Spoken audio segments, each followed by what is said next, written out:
हम लोग साथ साथ चलते हुए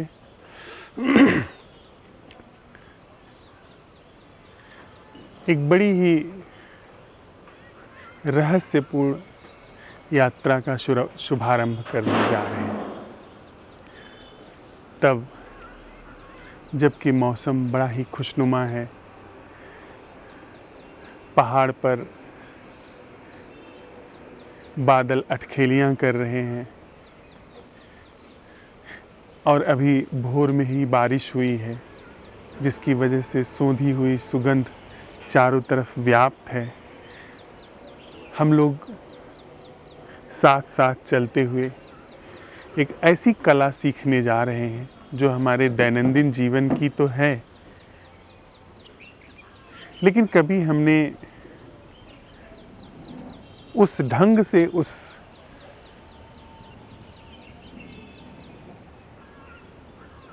दिनचर्या को नहीं देखा है जिस ढंग से वह दिनचर्या, वह दैनंदिन जीवन की जो गतिविधि है, जो क्रियाकलाप है, वह रूपांतरणकारी है। हमारे चारों तरफ पंछियों का कलरव है, मिट्टी की सोंधी खुशबू आ रही है,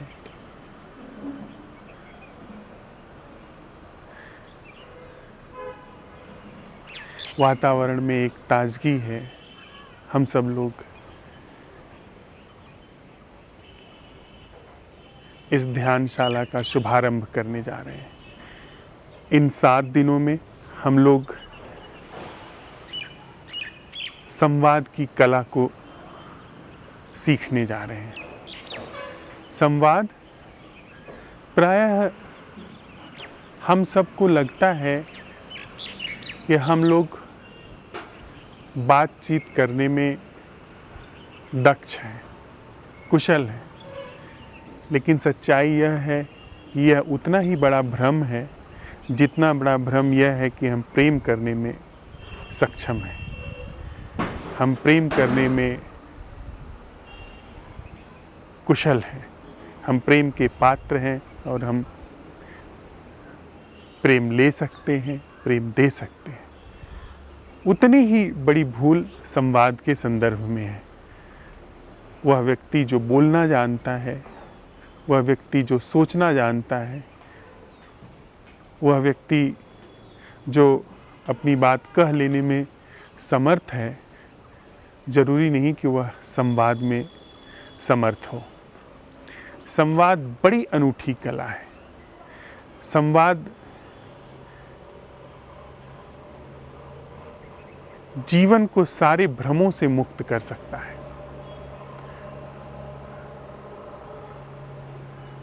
संवाद जीवन को सारे दुखों से मुक्त कर सकता है। संवाद वस्तुतः ध्यान है। वह ध्यान नहीं जो हम आयोजित करते हैं, जो रोज़मर्रा के जीवन से हट करके हम घंटे भर प्रयोग कर लेते हैं कि हम 1 घंटा ध्यान करेंगे और बाकी का जो दिन है हमारा, बाकी का जो जीवन है, जीवनचर्या है, वह पुराने ही ढर्रे पर सरकती रहेगी। वह ध्यान नहीं। वह ध्यान जो फूल की तरह खिलता है, जो सहज खिलता है, जो ऐसी समझ के बीज से अंकुरित होता है जो सम्यक है, जो जीवन को उसके वास्तविक स्वरूप में देखती है, वहाँ से जो ध्यान निकल करके आता है। तो जो ये हम इन 7 दिनों में यह संवाद ध्यान का प्रयोग करने जा रहे हैं, वह सहज रूप से ही हमारे बीच में अंकुरित होगा। हमारे पास पहले से कोई विधि नहीं है, हमारे पास पहले से कोई विधान नहीं है, कोई शास्त्र नहीं है, हमने किसी गुरु का अनुसरण नहीं किया है। जो पहले हुए हैं या जो अभी हैं या नहीं हैं, हम किसी का अनुकरण नहीं करने जा रहे हैं, किसी का अनुसरण नहीं करने जा रहे हैं, और न ही हमारे बीच में कोई गुरु है। हम लोग साथ साथ मित्र की भांति जो अभी घट रहा है उसी में सम्यक रूप से, उसी में सधे हुए ढंग से अन्वेषण करने जा रहे हैं कि संवाद की कला क्या है, वह संवाद क्या है जो मुक्त करता है।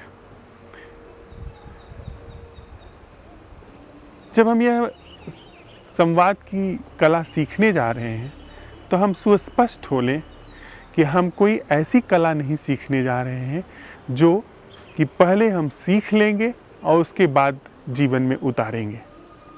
अर्थात यह संवाद कुछ ऐसे नहीं होने वाला है जिसको पहले हम समझ लेंगे और उसके बाद कुछ बातचीत ऐसी करेंगे जिससे समझ पैदा हो। यह जो बातचीत करने का ढंग है, इसी में ही ध्यान का अवतरण है। हम क्या बात करेंगे, क्या बात कर रहे हैं, उससे कोई फर्क नहीं पड़ रहा है। कैसे बात कर रहे हैं वह महत्वपूर्ण है। कैसे हम अपनी बात कह रहे हैं, जो कहना चाह रहे हैं, सुन रहे हैं, जो सामने वाला कह रहा है, उसी कहने सुनने में ही ध्यान का अवतरण है। यह नकद ध्यान है। यह ऐसा नहीं है कि पहले आप सीख लेंगे, आप समझ लेंगे और उसके बाद जाकर के अप्लाई करेंगे। आप पाक कला सीख लेंगे और उसके बाद जाकर के खाना बनाएंगे, ऐसा नहीं है। आप कोई मानचित्र पढ़ लेंगे और मानचित्र पढ़ने के बाद उस मानचित्र के अनुसार जाकर के यात्रा करेंगे, ऐसा नहीं है।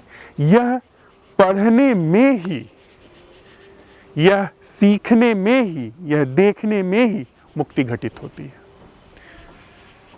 मुक्ति को भी हम समझ लें, यह तो हमारे लिए स्पष्ट है, जो कि थोड़ा बहुत हम लोगों ने साथ साथ चलते हुए अन्वेषण किया है, खोजबीन की है कि हमारे जीवन में क्या सच है, क्या झूठ है, क्या सम्यक है, क्या असम्यक है, हमें पता नहीं। हमने पहले किसी चीज़ को सम्यक समझा, पहले किसी चीज़ को सच समझा, पहले किसी संबंध को संगत समझा, लेकिन वह वैसा सिद्ध नहीं हुआ। कालांतर में हमने पाया कि वह असिद्ध हो गया। जिस व्यक्ति को हमने चुना, जिस संस्था को हमने चुना, पाया कि वह काम नहीं करती है, पाया कि वह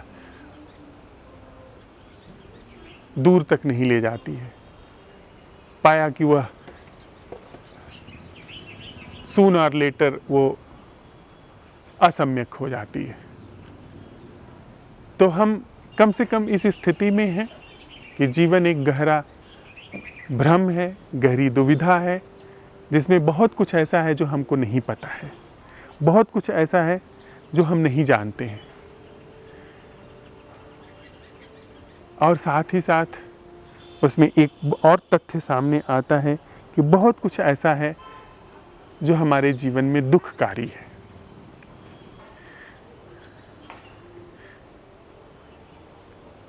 हमारे जीवन में जो भी कुछ हम जी रहे हैं उससे दुख भी पैदा हो रहा है, यह भी एक वास्तविकता है। हमारे संबंध भय से भरे हुए हैं, हम जी भी रहे हैं तो बड़े भय में जी रहे हैं। हमारा जीवन भय से भरा हुआ है, हमको हमेशा अनहोनी का एक गहरा भय हमारे अंदर सताता रहता है। हमारे संबंधों में खोने का, पकड़ करके रखने का एक डर्रा काम कर रहा है। हमारे जीवन में वह जो हजारों साल से इंसान ने युद्धों से दुख इकट्ठा किया है, वह भी वहाँ विद्यमान है। जो गहरा शोक है उन जो युद्धों से आया है, वह भी विद्यमान है। हमारे जीवन में चिंता विद्यमान है, आसक्ति विद्यमान है, असुरक्षा विद्यमान है, लालच हमारे जीवन को घुन की तरह खाए जाती है, दुविधा खाए जाती है। न जाने कितनी चीज़ें ऐसी हैं जो कि हमारे जीवन में हमको सता रही हैं। तो दुख है और साथ ही साथ भ्रम है, अनिश्चितता है। हमको पता नहीं है कि जीवन क्या है। तो क्या वह जीवन है जिसमें संबंध सम्यक है, उसके अन्वेषण के लिए, और इस भांति अन्वेषण के लिए कि वह अन्वेषण हमारे जीवन धारा में उतर जाए, हमारे संबंध में उतर जाए, उसके लिए हम साथ साथ चलते हुए यह संवाद ध्यान का प्रयोग इस ध्यानशाला में करने जा रहे हैं। इस ध्यानशाला में हम लोग भोर की और सांझ की बैठकें करेंगे। उसके अतिरिक्त हमारे अपने संवाद होंगे आपस में, और चाहे वो एक दूसरे से चल रहा संवाद हो या वो हमारा खुद से चल रहा संवाद हो, उसमें जो ये संवाद की कला है उसका हम परीक्षण करते चलेंगे, उसको हम सीखते चलेंगे। और इस जैसा कि यह बात पहले भी हम स्पष्ट हो चुके हैं कि इस कला को सीखने में ही भ्रम से मुक्ति घटित होती चली जाएगी। इस कला को सीखने में ही चुपचाप दुख से मुक्ति घटित होती चली जाएगी। वो कहते हैं ना कि जब गाड़ी चलती है तो अपने आप पीछे चाक के निशान छूटते चले जाते हैं। जीवन जब सम्यक होता चला जाता है, अपने आप जो दुख है, जो भ्रम है, वो जीवन से गल करके मिट करके गिरता चला जाता है। उसके लिए कोई पृथक प्रयास करने की आवश्यकता नहीं पड़ती है। तो जैसे जैसे इस संवाद की कला से, इस संवाद की कला को सीखते हुए हम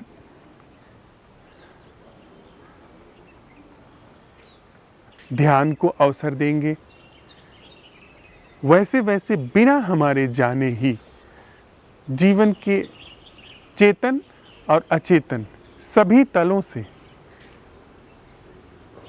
दुख हमारे जीवन से गलता चला जाएगा। दुख जो कि जीवन का स्वभाव नहीं है। जीवन का स्वभाव सुख और दुख से मुक्त है। जीवन का स्वभाव सृजन है।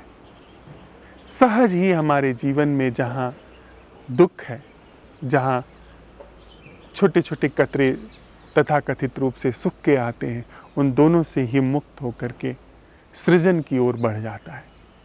जैसे यह चारों ओर हमारे एक सृजन का महोत्सव चल रहा है, पर हम इन सारे सृजन के महोत्सव से टूट करके एक अलग ही दुनिया में सुखी हो रहे हैं, कभी कभार, और दुखी हो रहे हैं अधिकांशतः, और भ्रमित है कि क्या करना चाहिए, क्या नहीं करना चाहिए।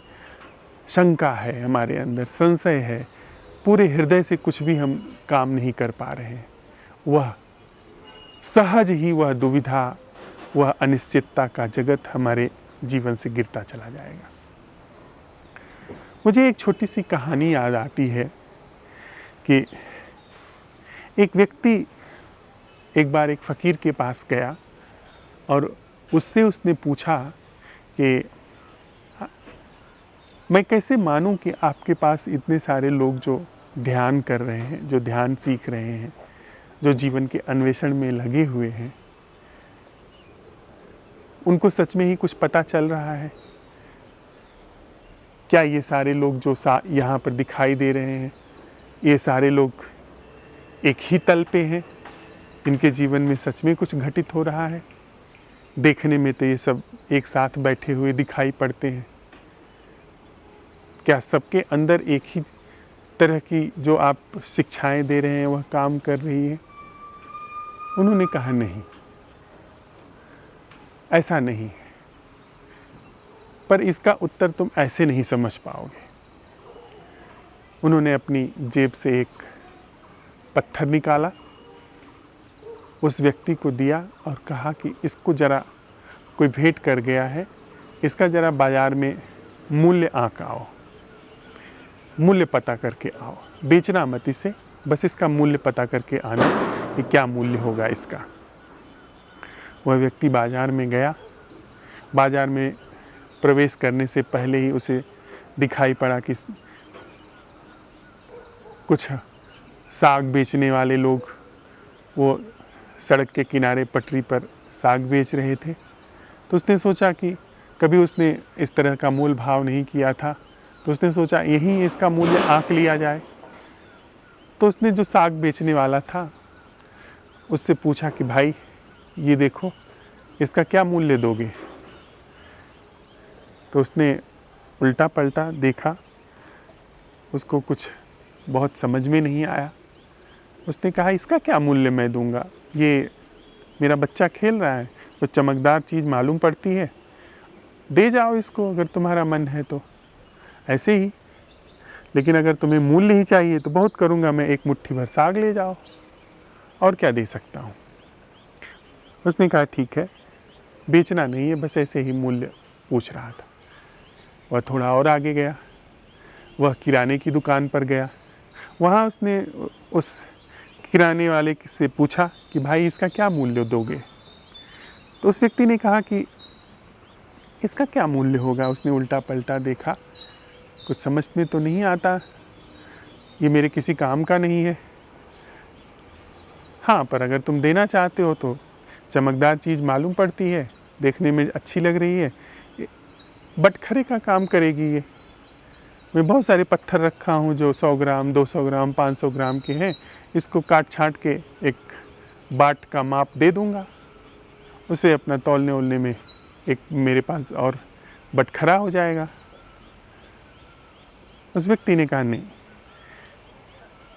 कुछ अगर इसका मूल्य हो तो बताओ। उस दुकानदार ने कहा कि ठीक है, अब देना ही चाहते हो तो तुम पाव भर चने ले जाओ मेरे यहाँ से, इससे ज़्यादा मैं नहीं दे सकता। उसने कहा ठीक है, वापस कर दीजिए। वह लेकर के थोड़ा और आगे गया। आगे सुनार की दुकान थी। उसने सुनार को दिखाया। सुनार को कुछ कुछ पता था, यद्यपि वह सोने चांदी का काम करता था, पर उसने देखा उल्टा पलटा। उसने कहा देखो भाई, यह मुझे कोई कीमती पत्थर मालूम पड़ता है, पर मैं सुनिश्चित नहीं हूँ। अगर तुम इसको कुछ दिन छोड़ जाओ तो मैं किसी जौहरी से इसका पता लगवा करके तुम्हें बता सकता हूँ कि क्या मूल्य होगा, पर अभी तो मैं इसका कुछ ज़्यादा मूल्य नहीं दे सकता। उस व्यक्ति ने कहा कि नहीं, फिर भी अगर अभी आपको देना हो तो क्या देंगे? तो उस व्यक्ति ने कहा कि हम अधिक से अधिक आपको 500 रुपये दे सकते हैं, क्योंकि ये मूल्यवान पड़ता है, हो न हो ये उससे ज़्यादा भी कीमत का हो, पर इससे ज़्यादा मैं रिस्क नहीं ले सकता। हो सकता है ये कांच का टुकड़ा ही हो, पर अधिक से अधिक मैं 500 रुपया दे सकता हूँ। उसने कहा ठीक है, वापस कर दीजिए, मुझे बेचना नहीं है। वह थोड़ी दूर और आगे गया। वह जो जौहरी की दुकान पे पहुंचा, जहाँ पर रत्नों का, आप लोग छाता लगा लीजिए, छाते रखे हैं, आप लोग लगा लीजिए प्लीज़। तो जौहरी की दुकान पर पहुंचा। वहाँ पर जैसे ही उसने जौहरी को दिखाया, जौहरी ने देखा। सबसे पहले उसने अपने तिजोरी से एक मखमल का कपड़ा निकाला, उसको उसने पहले बिछाया, बिछा करके वह रत्न रखा और उसके 7 चक्कर लगाए और उसको प्रणाम किया और कहा भाई, मेरी पूरी दुकान के सारे रत्न ले जाओ, मेरे पास जितना धन है, जितने सोने चांदी के सिक्के हैं, जितना रुपया है, वो सब ले जाओ, मेरा घर भी ले जाओ, लेकिन फिर भी इसका मूल्य मैं नहीं चुका सकता। यह दुनिया का अनमोल रत्न है। इसकी जो गुणवत्ता है वो असाधारण है। उसका मूल्य मैं नहीं दे सकता। मैं अपना सब कुछ चुका दूं तो भी इसका मूल्य मैं नहीं दे सकता हूं। इसलिए इसके मूल्य की बात मत करो। मैं इसका मूल्य चुका नहीं सकता। इसका मूल्य मैं ही नहीं, राजा भी इसका मूल्य नहीं चुका सकता है। यह इतना अनमोल रत्न है, इतना दुर्लभ रत्न है। उस व्यक्ति ने कहा कि ऐसा है, पर मुझे बेचना नहीं है। जिसने मुझे दिया है उसने बेचने से मना किया है। उसने रत्न लिया और वापस जा कर के उन फ़कीर को भेंट किया, उन फ़कीर को वापस किया और कहा कि मुझे कई लोग मिले और कई लोगों ने इसका अलग अलग मूल्य आंका है, और जो वास्तविक मूल्य इसका है वह जौहरी ने बताया है। यह अनमोल रत्न है। फिर उस फ़कीर ने कहा, अब मुझसे इसका मूल्य पूछो। मुझे जब यह दिया गया तो यह परमात्मा के ही एक रूप के रूप में दिखाई पड़ा है। परमात्मा जो इन वृक्षों में मुझे दिखाई पड़ता है, परमात्मा जो इस आकाश में दिखाई पड़ता है, परमात्मा जो भिन्न भिन्न रूपों में, भिन्न भिन्न आकारों में मुझे दिखाई पड़ता है, वैसे ही चमकीले इस रूप में, इस आकार में मुझे परमात्मा दिखाई पड़ा है। वह मोल और अनमोल दोनों की ही सीमा का अतिक्रमण कर गया। उस फ़कीर का दर्शन मोल और अनमोल दोनों ही सीमाओं को लांघ गया। तो उस फ़कीर ने कहा, यहाँ पर जितने लोग हैं मैं बात वही कहता हूँ, पर कोई साग तोलने वाले की तरह सुनता है, साग तोलने वाले की तरह देखता है, कोई पंसारी की तरह देखता है, पंसारी की तरह समझता है, कोई सुनार की तरह देखता है, सुनार की तरह समझता है, कोई जौहरी की तरह देखता है, जौहरी की तरह समझता है। उसको अनमोल यह बातें नज़र आती हैं, पर कोई ऐसा भी कभी कभार मिल जाता है जो इसे रहस्य दर्शन की तरह देखता है, परमात्मा की तरह देखता है। तो जितने भी लोग यहाँ पर हैं, बाहर से सब एक जैसी ही आकृति के दिखाई पड़ रहे हैं, पर यहाँ पर सच्चाई यह नहीं है। भीतर अलग अलग तरीके से उस चीज़ को तौला जा रहा है, उस चीज़ को समझा जा रहा है। इस छोटी सी कहानी के साथ मैं संवाद की कला को थोड़ा प्रकाशित करना चाहता हूँ। संवाद की कला, हम सुनते हैं, एक अर्थ है उसका, सुनाई दिया, झट से हमारे ज्ञान में गया। प्लीज़ माँ को आप छाता दे दीजिए। सुनाई दिया और झट से हमने उसको अपने ज्ञान में तोला मोला और कहा कि ये ऐसा है, ये वैसा है, ये ऐसा होना चाहिए, वैसा होना चाहिए। या तो खारिज कर दिया या मान लिया। यह पंसारी की तरह है, यह साग तोलने वाले की तरह है, यह देखना साग तोलने वाले की तरह है। दूसरा,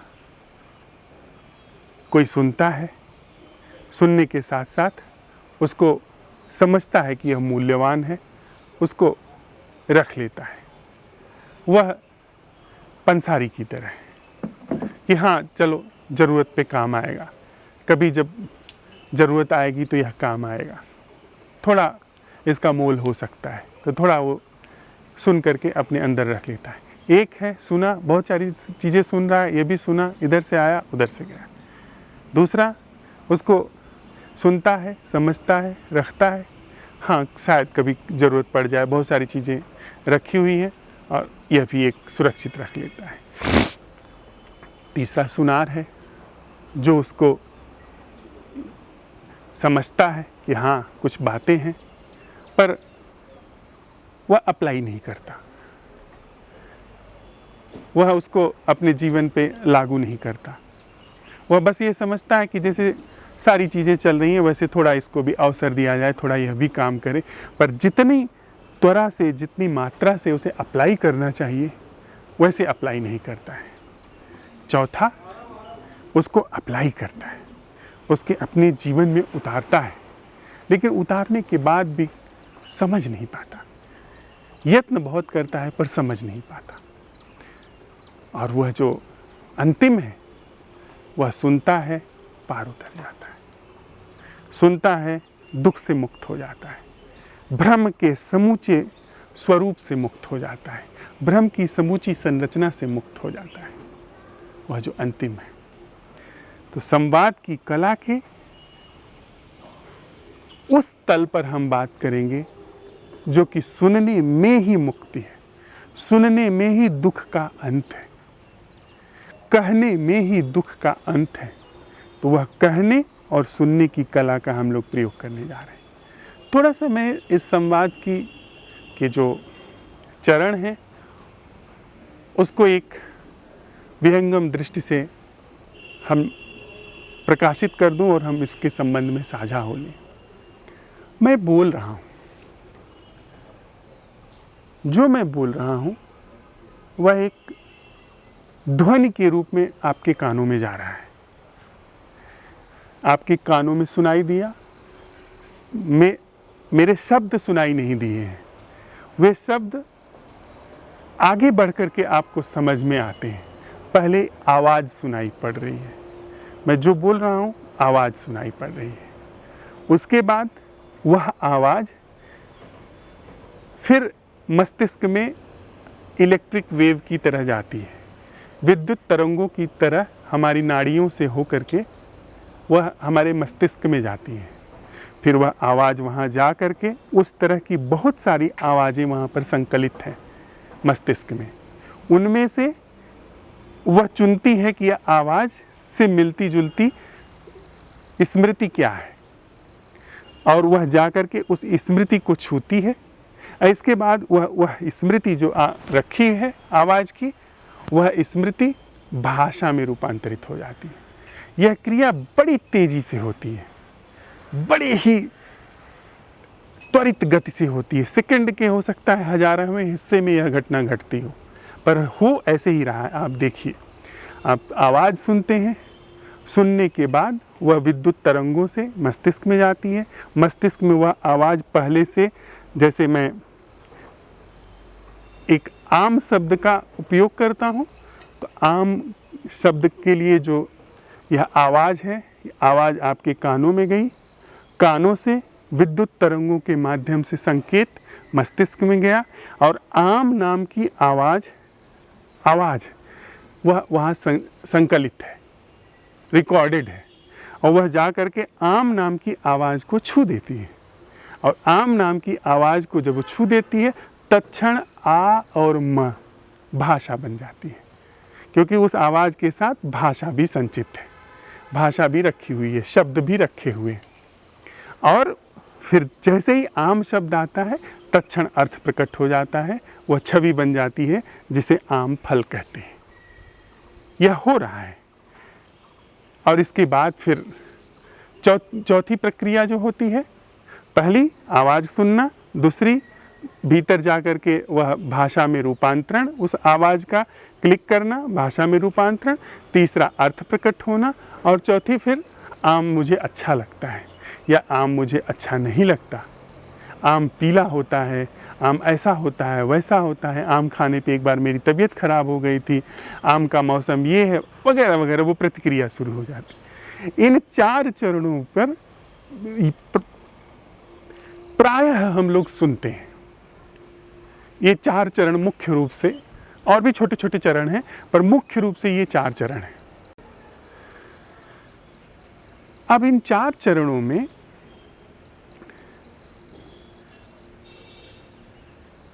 एक एक चरण पर हम लोग विधिवत काम करेंगे। पहला, सुनना, सिर्फ आवाज़ का सुनना। जैसे यहाँ पर अभी अगर हम सुने तो बहुत सारी आवाज़ें आ रही हैं। कहीं दूर किसी गाड़ी के हॉर्न की आवाज़ आ रही है, कहीं कुछ बिल्डिंग के कंस्ट्रक्शन की आवाज़ आ रही है, पंछियों का कलरव हो रहा है और मेरी भी आवाज़ सुनाई दे रही है। बहुत सारी आवाज़ें हैं जिसमें ये आवाज़ें सुनाई दे रही हैं। इसमें से जो मेरी आवाज़ है उस वही केवल भाषा में रूपांतरित होती है, क्योंकि हिंदी भाषा आपके अंदर इंस्टॉल्ड है, आपके अंदर हिंदी भाषा रखी हुई है। जब आप सुनते हैं यह आवाज़ तो वह भाषा हिंदी में जो शब्द रखे हुए हैं, जो आवाज़ रखी हुई है उसमें रूपांतरित हो जाती है। पर यह जो पंछी बोल रहा है इसकी आवाज़ बस आवाज़ सुनाई देती है, कुछ अर्थ उसका प्रकट नहीं होता है।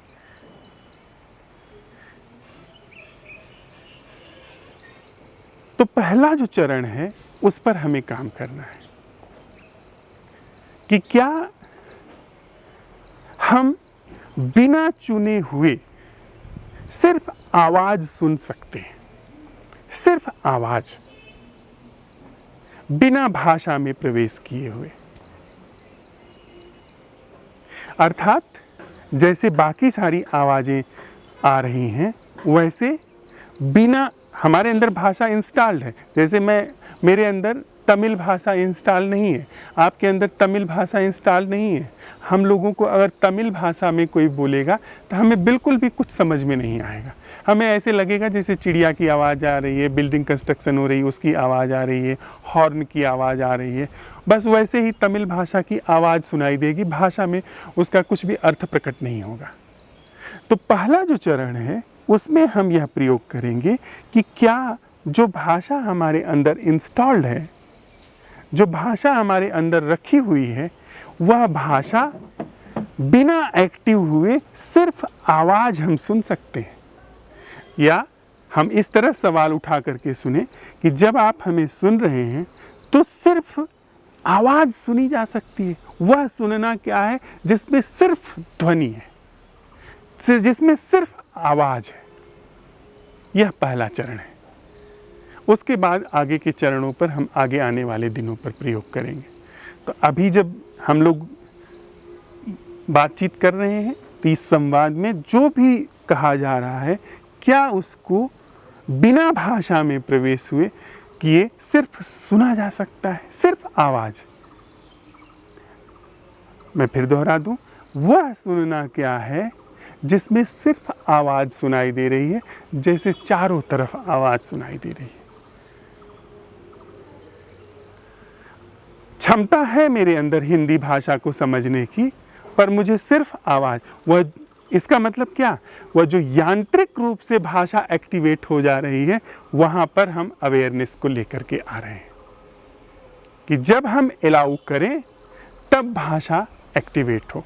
अर्थात जो यंत्रवत हमारे मस्तिष्क मन का सारा क्रियाकलाप चल रहा है वह होश में, वह जागरण में घटित हो, वो जागरण के हाथ में आए। अन्यथा होता क्या है, यांत्रिक रूप में अगर हम सुनते हैं तो हम अनर्गल आवाज़ें भी सुनते रहते हैं, अनर्गल भाषा भी हमारे अंदर आती रहती है। जैसे अगर मैं होश में, अगर मैं इस बात से, इस कला को नहीं उपलब्ध हूँ, जो कि हम सब लोग अधिकांश नहीं हैं, जिसमें जो हम चाहें वह सुनाई दे, ज़बरदस्ती कोई हमारे कान में न डाले, तो हम प्रचार भी सुनते रहते हैं। हम कोई गाली देगा उसे भी अपने अंदर ग्रहण करके यंत्रवत उसकी जुगाली करते चले जाएंगे। लेकिन अगर हम अवेयर हैं, हम इस श्रवण को उपलब्ध हैं जिसमें जो सुनने जैसा है वही सुना जाएगा, तो फिर हमारे अंदर अनर्गल चीज़ें प्रवेश नहीं करेंगी, हमारे अंदर वे चीज़ें प्रवेश करेंगी जो जीवन के लिए उपयोगी हैं, जो जीवन के साथ बहती हैं।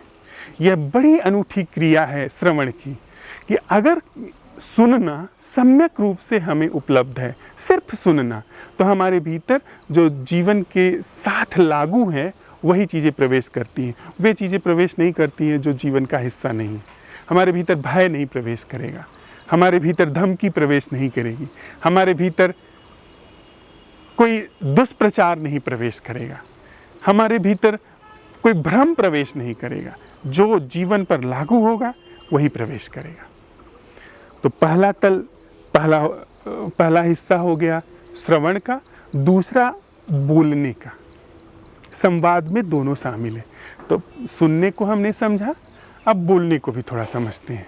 बोलना यानी क्या कि जब मैं बोल रहा हूँ तो इस ठीक उल्टा है श्रवण से।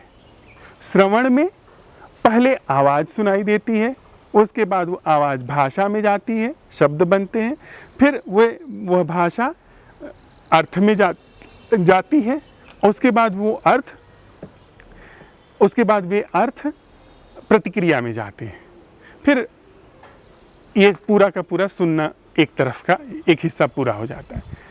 बोलने में उल्टा है। बोलने में मेरे अंदर, मेरे चित्त पटल पर बहुत सारी प्रतिक्रियाएं चल रही हैं।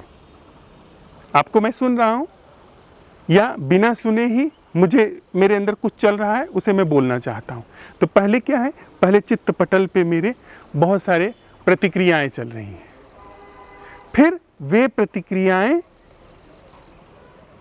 भाषा खोजती हैं। मुझे जो भी भाषा पता है, जो भी शब्द पता है, वो प्रतिक्रियाएं उनका उपयोग करती हैं। मुझे हिंदी भाषा पता है तो मैं हिंदी में बोलूँगा, मुझे तमिल पता है तो तमिल में बोलूँगा, तमिल शब्द का उच्चारण करूँगा। तो पहले प्रतिक्रिया, उसके बाद वे शब्द, और फिर उन शब्दों के अनुकूल आवाज़ें हैं, उन शब्दों के अनुकूल ध्वनियाँ भीतर रखी हुई हैं। फिर वही ध्वनियाँ मैं उन शब्दों से उन ध्वनियों को पकड़ता हूँ, फिर वही ध्वनियाँ मैं मुंह से उच्चारित कर दे रहा हूँ। मेरे अंदर जो भी प्रतिक्रिया चल रही है, प्रतिक्रिया, फिर इसके बाद भाषा, और भाषा के साथ साथ वो जो आवाज़ें रखी हुई हैं कि ये जैसे आम बोलना है तो आम की आवाज़ रखी हुई है, वही आवाज़ मैं मुंह से निकाल रहा हूँ। बोलने में ये हो रहा है। हाँ, तो जब हम संवाद कर रहे हैं तो जो बोल रहा है, बोलने में वह यह ध्यान रखे कि मेरे अंदर वह जो प्रतिक्रिया चल रही है, क्या वहाँ उस प्रतिक्रिया को वहाँ पर अटेंड किया जा सकता है। पहला तल जहाँ प्रतिक्रिया चल रही है, जब आप मुझे सुन रहे हैं, भीतर प्रतिक्रिया चल रही है, तो क्या वहाँ पर प्रतिक्रिया जो चल रही है उसे अटेंड किया जा सकता है। जो भी मैं बोलने चल रहा हूँ उसको अटेंड किया जा सकता है। वहाँ से मैं अटेंड करके, तब अगर वहाँ पर मैं अटेंड करने में सक्षम हूँ, तब मैं आगे बढ़ूँ, भाषा में प्रवेश करूँ, और फिर मैं मुंह से आवाज़ निकालूँ। और जब मैं सुन रहा हूँ तो पहले ही घटना जो है, जो कानों पर आवाज़ पड़ रही है, क्या आवाज़ को, सिर्फ आवाज़ को सुना जा सकता है। अगर मैं आवाज़ ही सुनने में सक्षम नहीं हूँ, प्रायः देखिए ना क्या हो रहा है, हमारा जो होश है, हमारी जो सजगता है, वह आवाज़ पर नहीं है, वह प्रतिक्रिया पर है। देखिए भीतर हमें आवाज़ सुनाई पड़ रही है पर बेहोशी में सुनाई पड़ रही है, यंत्रवत कान में गई, भाषा वह आवाज़ मस्तिष्क में पहुंची, मस्तिष्क में उस आवाज़ से भाषा में रूपांतरण हुआ, अर्थ निकला, और प्रतिक्रियाओं पर हमारी अवेयरनेस है। हम सिर्फ सोचे पड़े हैं। हो रहा है ऐसा, प्रायः यांत्रिक रूप से ऐसा ही होता है कि हमें आवाज़ सुनाई पड़ती है, आवाज़ का कुछ भी अता पता नहीं चलता है, भाषा का कुछ भी अता पता नहीं चलता है, अर्थ का कुछ भी अता पता नहीं चलता है, सीधे प्रतिक्रिया होती है। तो पहला तल, हम पहले तल पर अवेयरनेस को ला रहे हैं कि जहाँ सिर्फ सुनाई पड़ रहा है। अभी हमको मतलब नहीं है कि क्या सुनना है, उसका अर्थ वगैरह पे हम नहीं जा रहे। पहले ही तल पे क्या हम सक्षम हैं कि जहाँ आवाज़ सुनाई दे रही है, पहले ही तल पे। तो बोलने में आज हम यह प्रयोग करेंगे कि क्या हमको आवाज़ सुनाई दे रही है जो दूसरा बोल रहा है जब हम बातचीत करेंगे, ये प्रयोग करेंगे। और जब दूसरा बोल रहा है, यदि मैं बोलने वाली भूमिका में हूँ, तो क्या जो भी मेरे अंदर जो बोलना है, जैसे मैं अभी जो भी कुछ बोल रहा हूँ, तो मैं इस सवाल के साथ में हूँ कि क्या मेरी अटेंशन वहाँ पर है जहाँ से यह बोला जा रहा है। प्रायः जब हम बोलते हैं तो हमारी अटेंशन कहाँ होती है? दूसरे को समझाने में, अपने ऊपर नहीं होती। दूसरा समझ रहा है कि नहीं, दूसरा क्या कर रहा है, दूसरे को देखिए मेरी बात से प्रभावित हो रहा है कि नहीं प्रभावित हो रहा है, दूसरे के अंदर क्या उसके आ रहे हैं, मेरी बात पूरी तरह से उसको लागू हो रही कि नहीं, उसके ऊपर अटेंशन रहता है, अपने ऊपर कोई अटेंशन नहीं रहता। तो यहाँ अपने ऊपर अटेंशन है और जहाँ से जो बोल रहा हूँ मैं, उस प्रथम तल से अटेंशन है। तो इतनी बात स्पष्ट हो गई हमको जो हमने अभी साझा की। ये सुनने में क्या आवाज़, सिर्फ आवाज़ सुनी जा सकती और मुझे किसी चीज़ से अभी मतलब नहीं। क्या मैं सामने वाले को बिना भाषा में प्रवेश किए सुन सकता हूँ? मैं नहीं। वह सुनना क्या है, मैं नहीं कर सकता हूँ। वह सुनना क्या है जिसमें बिना भाषा के सुना जा रहा है, जैसे चिड़िया को सुना जा रहा है। भाषा इंस्टॉल्ड है, पर वो तब एक्टिव हो जब अलाउ हो, जब उसको अलाउ किया जाए। सिर्फ आवाज़ क्या सुनी जा सकती है संवाद में। और जब बोला जा रहा है तो जिस तल पर, जिस चित्त पटल पर जो बोला जा रहा है, जहाँ से अभिव्यक्ति चल रही है, जहाँ से पहले चित्त में ख्याल उठ रहे हैं जो बोला जाना है, क्या वहाँ पर अवेयरनेस है? संवाद में प्रथम चरण पर इसका हम प्रयोग करेंगे। तो आज पहला जो हम प्रयोग करने जा रहे हैं संवाद का, वो श्रवण, और जहाँ से मैं बोल रहा हूँ मेरे चित्त पटल पे जो ख्याल हैं, वहाँ पर अवेयरनेस का हम प्रयोग करेंगे साथ साथ। तो अभी थोड़ी देर के लिए हम लोग बैठते हैं साथ में, जो सुना है, जो कहा गया है, और उसका अपने अंदर उसका अनुशीलन करते हैं, उसको गहरे में उतर जाने देते हैं। और उसके बाद फिर कोई प्रश्न हो तो उसको हम लोग ले लेंगे, कोई दुविधा हो तो उस पर हम लोग चर्चा कर लेंगे, और उसके बाद एक दूसरे के को सुनने और कहने का प्रयोग करेंगे। पहला चरण हमारा स्पष्ट हो जाएगा, पहले चरण में सक्षम हो जाएंगे, फिर आगे बढ़ेंगे, फिर आगे उस चीज़ को खोलेंगे। हमें यह ध्यान में रखना है कि क्या सुन रहे हैं वह महत्वपूर्ण नहीं है, यह बात करना महत्वपूर्ण है। क्योंकि क्या हो रहा है, हमारे गहरे तलों पर जहाँ पर सोच विचार चलते थे, जहाँ पर यांत्रिकता ने जगह ली हुई थी, वहाँ पर अब अवेयरनेस शुरू हुई, वहाँ पर अब जागरण शुरू हो रहा है, होश शुरू हो रहा है। एकदम सरल ढंग से, सहज ढंग से हम लोग ये प्रयोग करने चल रहे हैं। तो यहाँ से फिर हम थोड़ी देर के लिए साथ में बैठते हैं, और उसके बाद फिर कुछ प्रश्नों को होगी तो लेंगे।